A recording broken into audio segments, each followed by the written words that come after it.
सुख दुख संपत्ति विपत्ति जीवन में आते रहेंगे, उससे घबराना नहीं है। बस भगवान को पकड़े रहना है, नाम जपते रहना है। विपत्ति हो तो भी धन्यवाद दीजिए, संपत्ति हो तो भी भगवान को धन्यवाद दीजिए। दोनों स्थितियों में भगवान से कहिए प्रभु बड़ी कृपा है। विपत्ति आए तो कहिए इतना बल दीजिए, इतना आप मुझे धैर्यवान करिए कि मैं इस दुख से बाहर निकल जाऊं।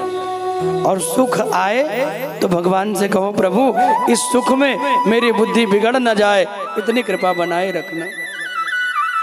कितना धन मिल गया, परिवार मिल गया, कहीं मेरी बुद्धि न बिगड़ जाए भगवान, तो मुझ पर कृपा किए रहना नाथ। दोनों स्थितियों में जो भगवान को समर्पित रहता है ना, तो उसके दुख के दिन में भी भगवान उसके साथ रहते हैं और उसके दुख सुख के दिन में भी भगवान उसके साथ रहते हैं। अब एक व्यक्ति था तो भगवान की बड़ी पूजा पाठ करता, बड़ा भगवान का नाम लेता, बड़ा सेवा करता। नदी के किनारे वो रोज चलने के लिए जाता, और जब नदी के किनारे वो चलने के लिए जाता तो उसको लगता कि मैं चल रहा हूँ, मेरे 2 पाँव के निशान दिख रहे हैं, लेकिन 2 और पाँव के निशान उसे दिख रहे हैं, तो उसे लगता कि भगवान मेरे साथ हैं। उसको लगता कि भगवान मेरे साथ हैं। 4 कदम के निशान उसे दिखाई देते।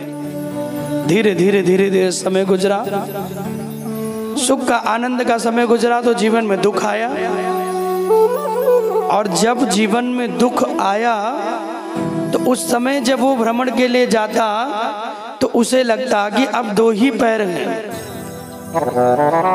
यानी अब केवल मेरे ही पैरों के निशान दिख रहे हैं। मुझे लगता है सुख में तो भगवान मेरे साथ रहे, लेकिन दुख में भगवान मुझे छोड़ के चले गए। अब उसको लगता कि भगवान दुख में छोड़ गए, तो बेचारा बड़ा दुखी हो जाता, सोचता इतने पूजा पाठ किए, इतना भक्ति किए, इतनी माला किए, और भगवान हमें छोड़ गए। लेकिन एक समय जब वो चिंता करके बैठा था तो भगवान आवाज से, दर्शन तो नहीं मिला, लेकिन आवाज से भगवान बोले क्या हुआ भैया? तो उस व्यक्ति चौंक गया, बोले कौन हो? बोले मुझे नहीं पहचाना, मैं ईश्वर हूँ जिनका रोज नाम जपते थे, भक्ति करते थे, और मैं तुम्हारे साथ रहता था। बोले वाह प्रभु, जब भक्ति की, नाम जपा, सेवा की तो साथ साथ में चलते थे, और मेरा दुख का दिन आ गया तो आपने मुझे छोड़ दिया, आपने मेरा त्याग कर दिया। भगवान बोले त्याग कहाँ किया भैया? बोले आजकल मुझे 2 ही पैरों के निशान दिखते हैं, तो बहुत ध्यान से सुनना। तब भगवान बोले कि भैया जब तू सुख में था तो मैं तेरे साथ साथ चलता था, कहीं तू भटक न जाए, तुझे अभिमान ना हो जाए, इसलिए 4 पैर दिखते थे। लेकिन जब तू दुख में हो गया तो मैं तुझे गोद में उठा के चल रहा हूँ, अब 2 पैर हैं, अब वो दोनों मेरे हैं।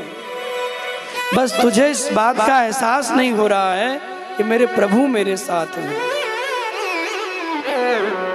तुझे तो यही लग रहा है कि भगवान दुख में मुझे छोड़ गए। इसलिए भैया तेरे सुख में मैं तेरे पीछे पीछे चलता था, तुझे अभिमान ना हो, धैर्य बना रहे, संपत्ति में भटक न जाओ। लेकिन दुख आया तो मुझे लगा कि मेरा भक्त है, तो मैंने गोद में लिया और तुम्हें उठा के रोज चलता हूँ।